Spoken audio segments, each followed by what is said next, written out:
एक छोटे से कस्बे में शिवानी नाम की एक लड़की रहती थी। वो काफी समझदार और सुलझी हुई बच्ची थी। उसे पढ़ना लिखना और नई नई जगहों पर जाना बहुत अच्छा लगता था। लेकिन उसकी माँ के गुजर जाने के बाद शिवानी के पिता मनोज ने मनोरमा से दूसरा विवाह रचाया। नई माँ के आने के बाद शिवानी को लगा कि जैसे उसकी माँ वापस आ गई है, लेकिन ये खुशी थोड़े ही समय के लिए थी। मनोज को अक्सर काम के सिलसिले में शहर जाना पड़ता था। ऐसे ही एक दिन कुछ दिनों के लिए काम के सिलसिले में उन्हें शहर जाना पड़ा। मनोज के जाते ही मनोरमा शिवानी से घर का सारा काम करवाने लगी। वो उससे इतना काम करवाने लगी कि उसके पास स्कूल जाने के लिए भी समय नहीं होता था। ऐसे ही एक दिन, अरे ओ महारानी, जा जंगल से लकड़ियाँ लेकर आ। जब देखो घर बैठी मुफ्त की रोटियाँ तोड़ती रहती है। पता नहीं इस मनहूस से छुटकारा कब मिलेगा। माँ, मैं अभी जाती हूँ जंगल से लकड़ियाँ लेने, पर माँ मुझे भी स्कूल पढ़ने जाना है। मैं बहुत दिनों से स्कूल नहीं गई हूँ। क्या करेगी स्कूल पढ़ लिख कर? घर का काम कौन करेगा? तेरा बाप। जितना बोला गया है उतना कर, समझी? अपनी सौतेली माँ की ये बात सुनकर शिवानी बहुत मायूस होकर जंगल में लकड़ियाँ लेने के लिए चली जाती है। जंगल से आते वक्त शिवानी को एक बूढ़ी औरत मिलती है। बेटी, क्या तुम मेरी मदद करोगी? मेरे पास खाना बनाने के लिए लकड़ियाँ खत्म हो गई हैं।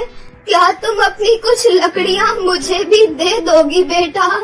हाँ हाँ, क्यों नहीं अम्मा, थोड़ी सी नहीं, आप सारी लकड़ियाँ ले लो। मैं अपने लिए और लकड़ियाँ ले आऊंगी। अरे वाह बेटा, तुम तो बहुत ही अच्छी और नेक दिल की लड़की हो। ऐसा कहते हुए वो बूढ़ी औरत एक परी के रूप में बदल गई। परी को अपने सामने देखकर शिवानी हैरान रह गई। बेटी, मैं तुम्हारी परीक्षा ले रही थी और तुम मेरी परीक्षा में सफल हुई। ये लो बेटी, ये एक जादुई स्कर्ट है।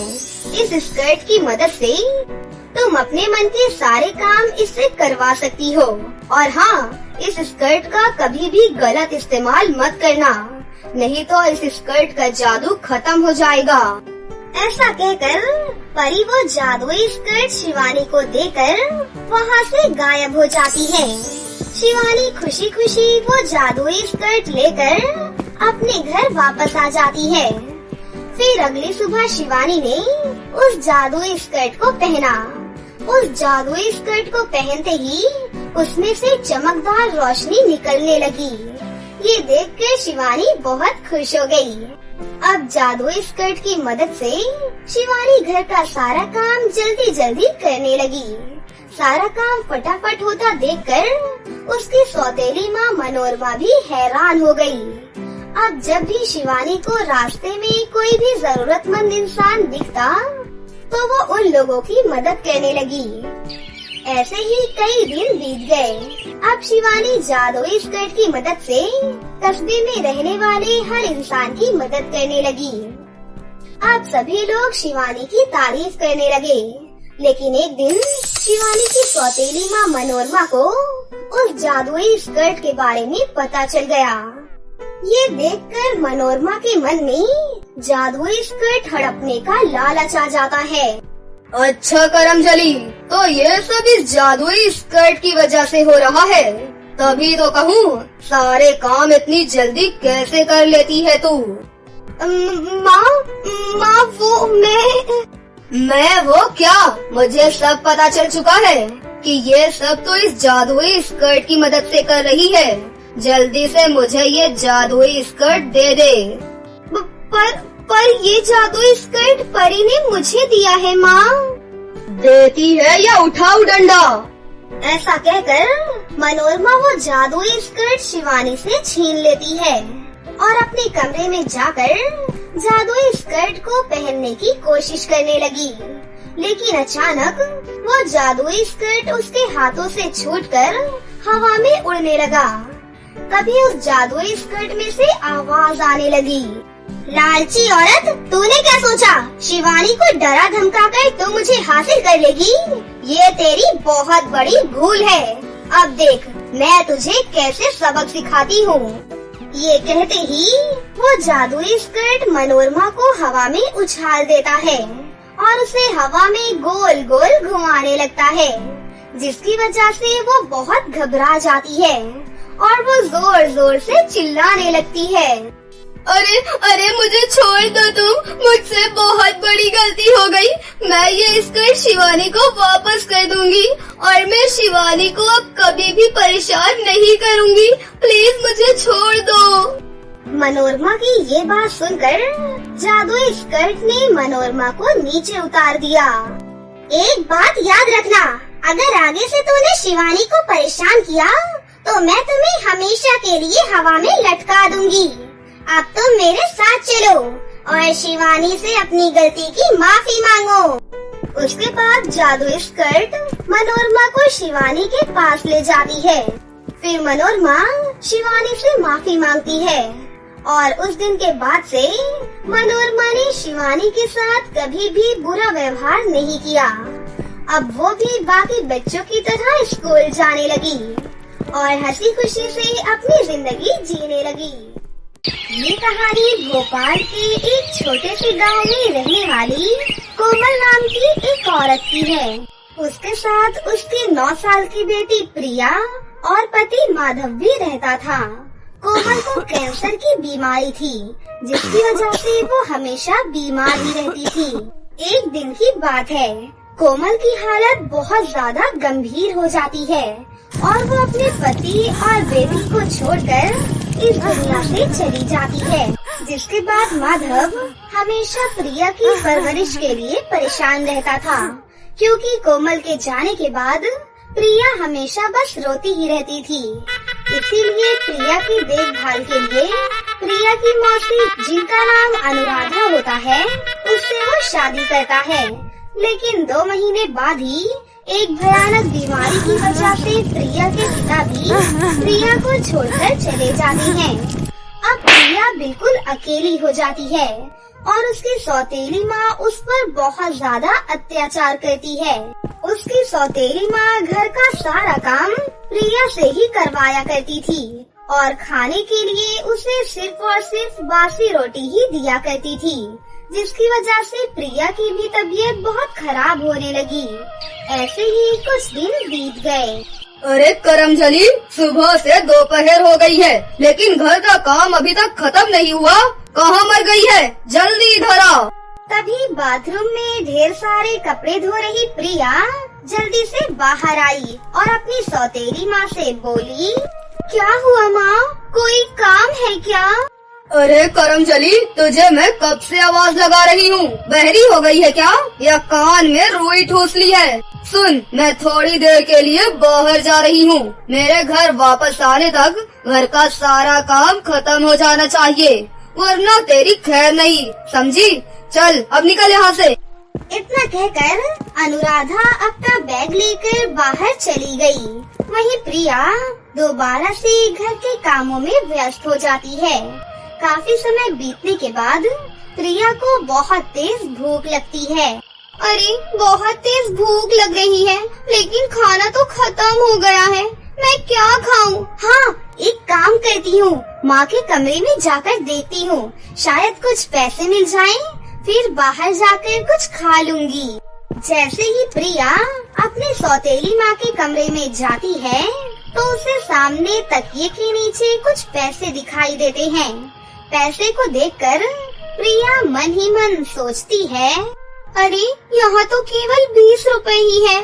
खैर कोई बात नहीं, मुझे और भूख बर्दाश्त नहीं हो रही है। माँ के आने से पहले नूडल्स वाले भैया के यहाँ जाकर कुछ खा लेती हूँ। ऐसे सोचकर प्रिया तकिए के नीचे से पैसे उठा लेती है और खाना खाने के लिए नूडल्स वाले की दुकान पर चली जाती है। वहाँ प्रिया 1 प्लेट नूडल्स खाती है।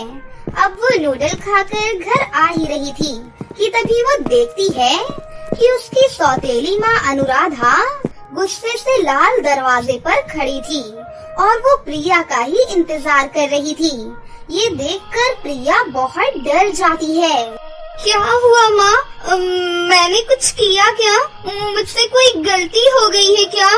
कलमोही, इतनी देर से कहाँ मर गई थी? मैं कब से तेरा इंतजार कर रही थी। तुझे क्या लगता है तू मेरे कमरे से पैसे चुराएगी और मुझे कानों कान खबर भी नहीं होगी? अब सच सच बता, तूने मेरे कमरे से पैसे क्यों चुराए?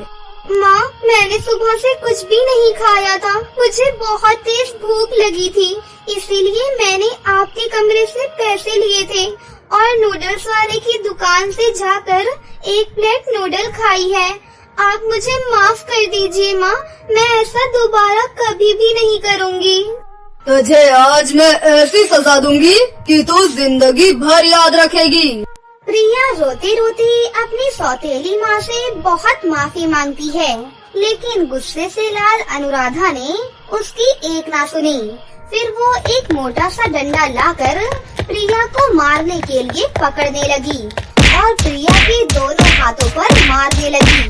तभी प्रिया दर्द से कराहते हुए बोली, मुझे बहुत तेज दर्द हो रहा है माँ, मत मारो माँ, मुझे बहुत दर्द हो रहा है। इस मार की वजह से तुझे पूरी जिंदगी भर का सबक मिल गया कि घर में चोरी करने की सजा क्या होती है। अब अपनी इस मनहूस सी शक्ल को लेकर यहाँ से फुट ले, भाग यहाँ से। प्रिया रोते रोते वहाँ से चली जाती है और चलते चलते गांव के बाहर एक नदी के किनारे बैठ जाती है और जोर जोर से रोने लगती है। उसके हाथों में बहुत तेज दर्द हो रहा था। रोते रोते वो अपने माता पिता को याद करने लगती है। माँ, पिताजी, आप कहाँ हैं? मुझे छोड़कर आप लोग क्यों चले गए? यहाँ मैं बिल्कुल अकेली हूँ। मेरा इस दुनिया में आपके सिवा कोई भी नहीं है माँ। ये सौतेली माँ मुझे बहुत मारती है और कुछ खाने के लिए भी नहीं देती है। तभी अचानक प्रिया को किसी के दर्द से कराहने की आवाज आती है। कोई है यहाँ? कोई है तो प्लीज मेरी मदद करो। मुझे बहुत तेज दर्द हो रहा है। लगता है कोई मुसीबत में है। मुझे जाकर उनकी मदद करनी चाहिए। इतना कहते हुए प्रिया उस दिशा में आगे बढ़ती है जहाँ से आवाज आ रही थी। कुछ दूर चलते ही प्रिया एक घायल प्यारी सी परी को देखती है और वो हैरान होकर बोलती है, अरे ये तो एक परी है, लेकिन इस हालत में। परी, क्या हुआ आपको और आपकी ये हालत कैसे हुई? मुझे बहुत ज्यादा चोट लगी है, मैं उठ भी नहीं पा रही हूँ। प्लीज मेरी मदद करो। लेकिन आपकी ये हालत किसने की? मैं परियों की रानी हूँ, सिंड्रेला परी।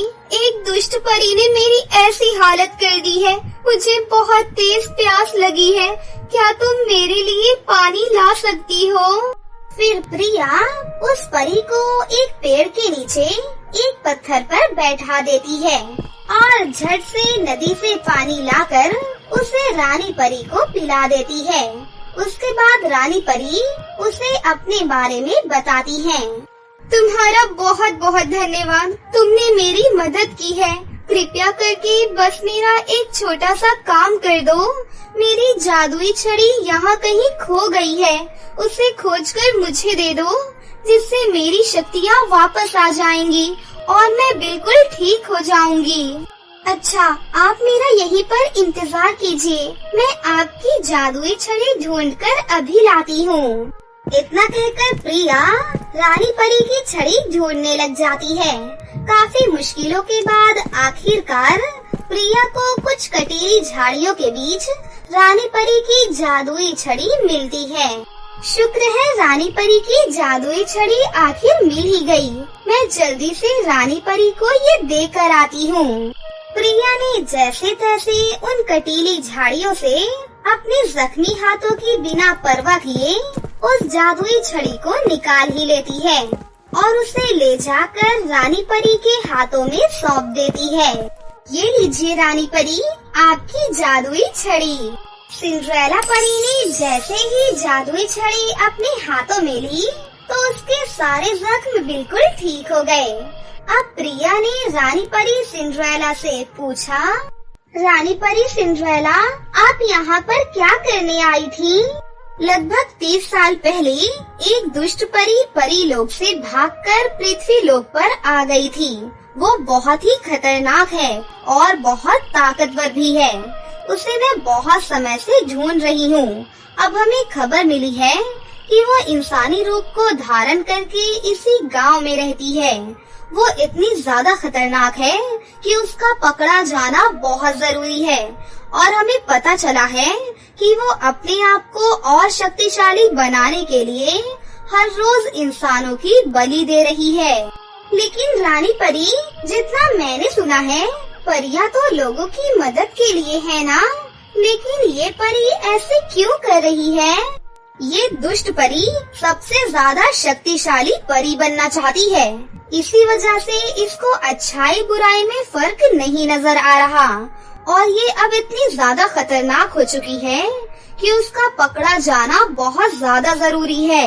लेकिन आप उसे पहचानोगे कैसे? उसको पहचान पाना तो मुश्किल होगा ना, क्योंकि वो तो एक इंसानी रूप में है। हाँ, तुम बिल्कुल सही कह रही हो, क्योंकि वो इंसानी रूप को धारण करके रह रही है, इसीलिए उसका पकड़ा जाना मुश्किल हो रहा है।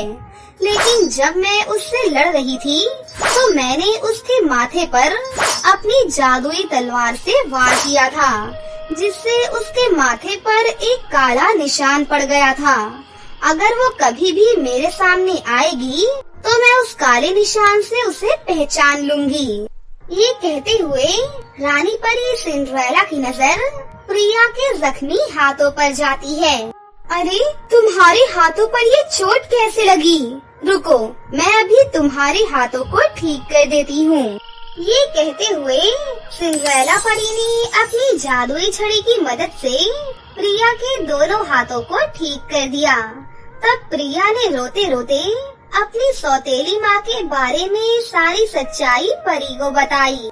तुम फिक्र मत करो, तुमने मेरी जान बचाई है। अब तुम खुशी खुशी अपने घर वापस जाओ। अगर अब कभी भी तुम्हें तुम्हारी सौतेली माँ परेशान करे तो तुम मुझे याद कर लेना, फिर देखना मैं उसके साथ क्या करती हूँ।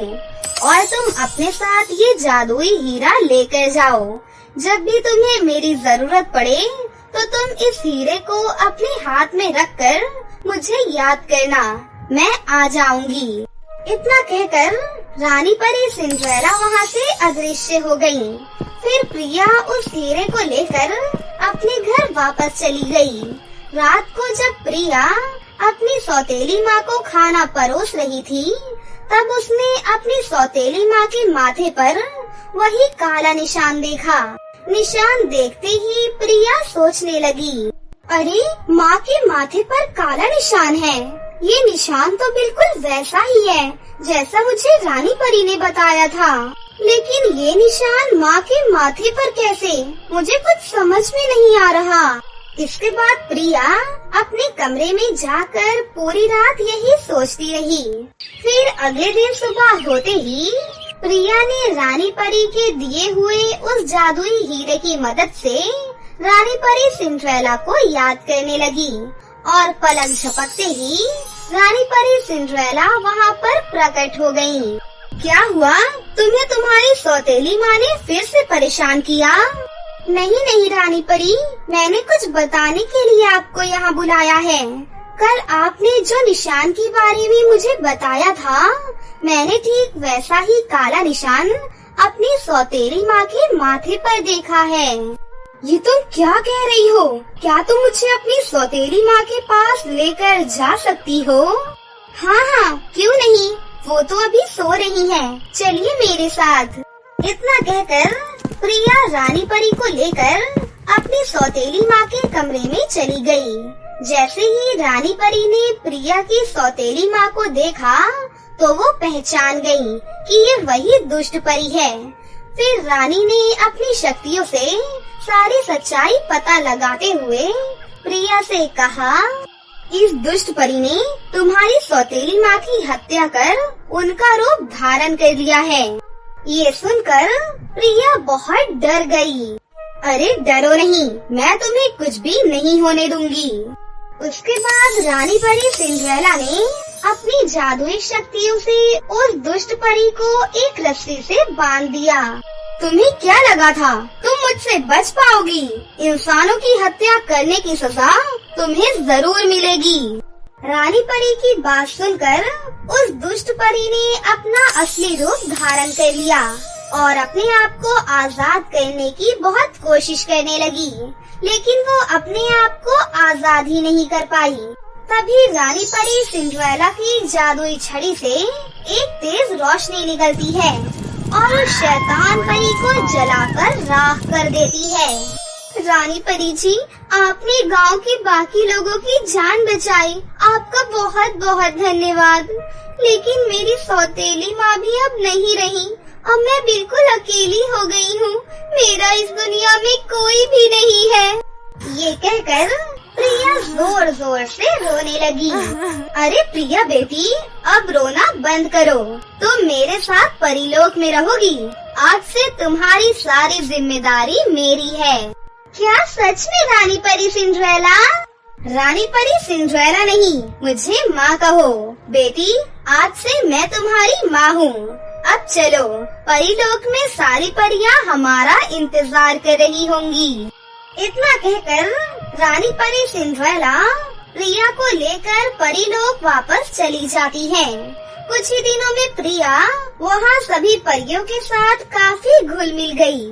उसके बाद से प्रिया अपनी रानी परी माँ के साथ परीलोक की दुनिया में हंसी खुशी से रहने लगी। उदयगंज घाटी में सोलापुर नाम का एक गांव बसा हुआ था। उस घाटी में एक मकान था। उस मकान में एक काली और बदसूरत औरत रहा करती थी। उसके 2 बच्चे थे। लड़की का नाम पूनम और लड़के का नाम बिट्टू था। दोनों भाई बहन माँ की बहुत सेवा करते थे। लो माँ, खाना खा लो। तुमने सुबह से कुछ नहीं खाया है, इसीलिए हमने तुम्हारे लिए खाना बनाया है। मगर उनकी माँ दोनों भाई बहन को हर बात पर डांटते रहती थी, क्योंकि ये उनकी सौतेली माँ थी। तुम दोनों बच्चे हर समय बैठे रहते हो, घर में खाट तोड़ते रहते हो। भागो यहाँ से, बाजार जाकर सब्जियाँ बेचो।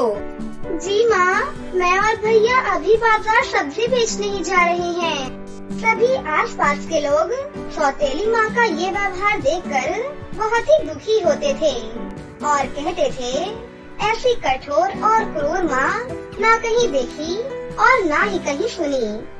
पूनम और बिट्टू बाजार में सब्जियाँ बेचने लग जाते हैं।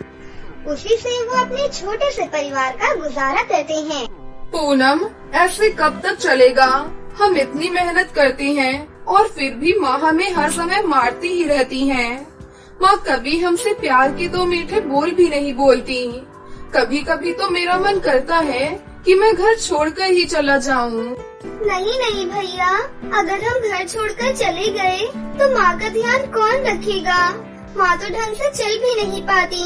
हम नहीं होंगे तो माँ तो भूखी ही मर जाएंगी। मुझे यकीन है वो हमें कभी न कभी प्यार जरूर करेंगी भैया। शायद तुम ठीक ही कह रही हो। चलो कभी कह भी देती हैं तो कोई बात नहीं, आखिर है तो अपनी ही माना। सौतेली है तो क्या हुआ? हाँ भैया, हमें तो बस अपना कर्म करते रहना है। ईश्वर जरूर हमारी मदद करेंगे। इतने में ही पूनम और बिट्टू को किसी औरत के चीखने चिल्लाने की आवाज आती है। वो दोनों दौड़कर उस औरत के पास जाती हैं और देखते हैं कि एक परी कुएं में गिरी हुई होती है। दोनों भाई बहन मिलकर कुएं में से उस परी को बाहर निकालते हैं और उस परी से पूछते हैं, आप कुएं में कैसे गिर गई परी जी? मैं इस जंगल से जा रही थी। मेरा गलती से पैर एक पेड़ में फंस गया और मैं कुएं में गिर पड़ी।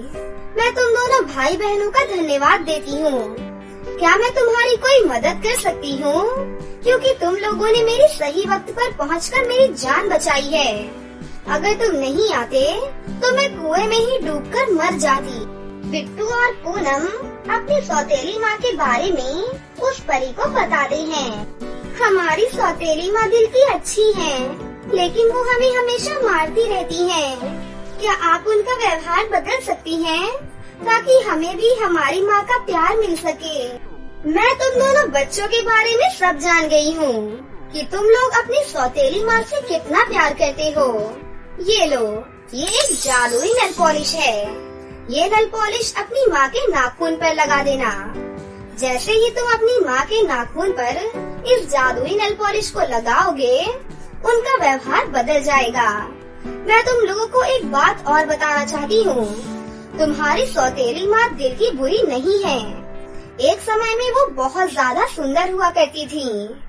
एक बार एक चुड़ैल को तुम्हारी माँ ने मार डाला था। उस चुड़ैल ने तुम्हारी माँ को मरते मरते श्राप दिया था। अगर वो तुम दोनों बच्चों को प्यार करेंगी तो तुम दोनों बच्चों को राक्षस खा जाएगा और तुम दोनों मर जाओगे। इसी वजह से वो तुम्हें कभी प्यार नहीं करती, क्योंकि वो जानती है कि अगर उसने तुम दोनों को प्यार किया तुम्हें उसी दिन राक्षस खा जाएगा। इसीलिए वो हमेशा नाटक करती रहती है तुम दोनों को मारने का और तुम दोनों से बहुत ज्यादा काम कराने का। तो इसलिए हमारी माँ हमारे साथ ऐसा व्यवहार करती है। आपने ये जादुई नेल पॉलिश देकर बहुत अच्छा किया। आज रात को जब माँ सो रही होंगी तब हम उनके नाखून पर ये जादुई नेल पॉलिश लगा देंगे। पूनम और बिट्टू परी को धन्यवाद देकर घर वापस पहुँच जाती हैं। उसी रात को जब माँ सो रही होती हैं, तब वो दोनों जादुई नेल पॉलिश अपनी माँ के नाखून पर लगा देते हैं।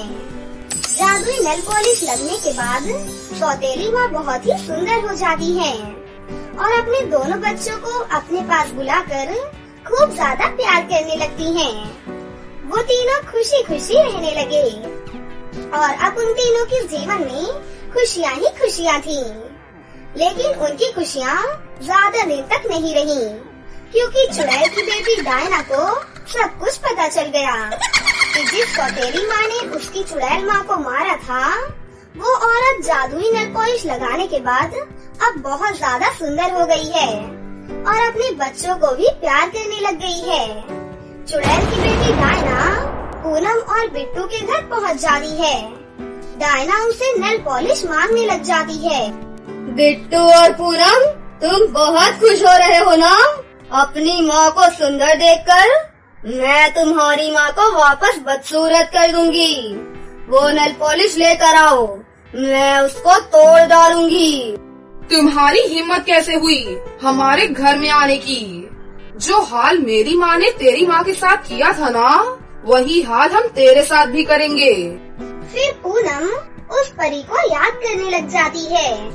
परी, परी हमारी मदद करो, चुड़ैल मेरी माँ और हमको मार डालेगी, हमें बचाओ परी जी। इतने में ही परी वहाँ पर प्रकट हो जाती है और चुड़ैल को अपनी जादुई छड़ी से पेड़ पर उल्टा लटका देती है और उसको डंडे से मारने लग जाती है। तभी वो चुड़ैल बोलती है, मुझे मत मारो, मैं जादुई नेल पॉलिश नहीं तोड़ूंगी, इनकी माँ को भी तंग नहीं करूंगी, मुझे जाने दो। परी चुड़ैल को छोड़ देती है और चुड़ैल से वादा लेती है कि कभी भी इन बच्चों को और इनकी माँ को परेशान नहीं करेगी। परी बच्चों से और उनकी माँ से विदा लेकर अपने परीलोक में वापस चली जाती है। फिर उस दिन के बाद से पूनम और बिट्टू अपनी माँ के साथ हंसी खुशी अपनी जिंदगी जीने लगते हैं।